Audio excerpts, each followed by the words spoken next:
বাংলাদেশ জাতীয় দলের ফুটবলার শেখ মুরসালিন কি তবে বাংলাদেশের ক্রীড়াঙ্গনের পরবর্তী সুপারস্টার? সেটা বলার সময় নিশ্চয়ই এখনো হয়নি।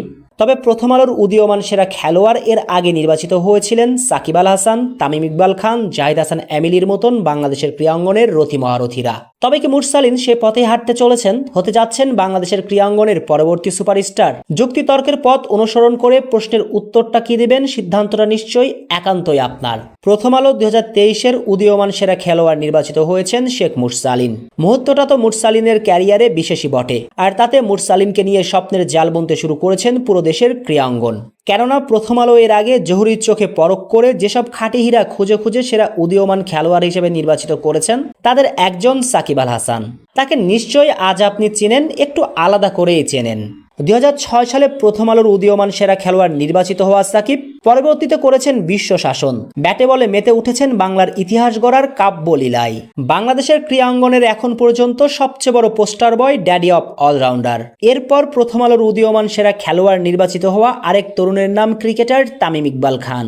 2007 সালে প্রথম আলোর সেই তরুণ খেলোয়াড় তো পরবর্তীতে ক্রিকেট মক্কা লর্ডসে গিয়েও নিজের নামটা স্বর্ণাক্ষরে লিখে এসেছেন। প্রথম আলোর উদীয়মান সেরা খেলোয়াড় হওয়ার তালিকায় আছেন বাংলাদেশের হকির রংমশাল যাকে বলা হয়, তিনি রাসেল আহমেদ জিমি। বাংলাদেশ ফুটবল ইতিহাসের সর্বোচ্চ গোলদাতা জাহিদ হাসান এমিলিও হয়েছিলেন একবার প্রথম আলোর উদীয়মান সেরা খেলোয়াড়। অর্থাৎ বিগত দিনে যারা প্রথম আলোর উদীয়মান সেরা খেলোয়াড় হয়েছেন, তারাই পরবর্তীতে বাংলার ক্রীড়াঙ্গনের মহারথী বুনেছেন। অতীতের সেই ধারাবাহিকতা বজায় রেখে মুরসালিন পারবেন তো বাংলাদেশ ক্রীড়াঙ্গনের পরবর্তী মহারথী হতে?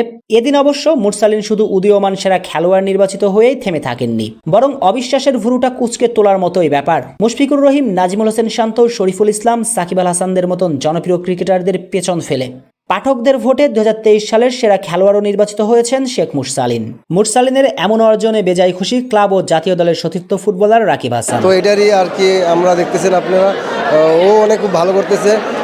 ও লাস্ট ইয়ার ওর ডেবু হয়েছে, ডেবু থেকে ও এখন পর্যন্ত বাংলাদেশের জন্য অনেক ভালো কিছু করছে। ও যদি এভাবে করতে পারে, সামনে আরও ভালো কিছু করতে পারবে। হয়তো মুরসালিনের হাত ধরেই আগামীতে ফিরতে পারে বাংলার ফুটবল। তবুও যদি কিন্তুর কিছু প্রশ্ন থেকেই যাচ্ছে। দর্শক মহলের অতিরিক্ত প্রত্যাশা অথবা মিডিয়া হাইপটে তালগোল পাকিয়ে নিজের উপর নিয়ন্ত্রণ হারাবেন না তো মুরসালিন? এমনটা অবশ্যই না হোক। সাকিব আল হাসান, তামিম ইকবাল, জাহিদ হাসান এমিলি, রাসেল আহমেদ জিমিদের দেখানো পথে হাঁটুক মুরসালিন, এমনটাই হয়তো প্রত্যাশা থাকবে পুরো দেশের ক্রীড়া অনুরাগীদের। শেখ আসাফুদ্দৌলা অনিক, টিভি স্পোর্টস।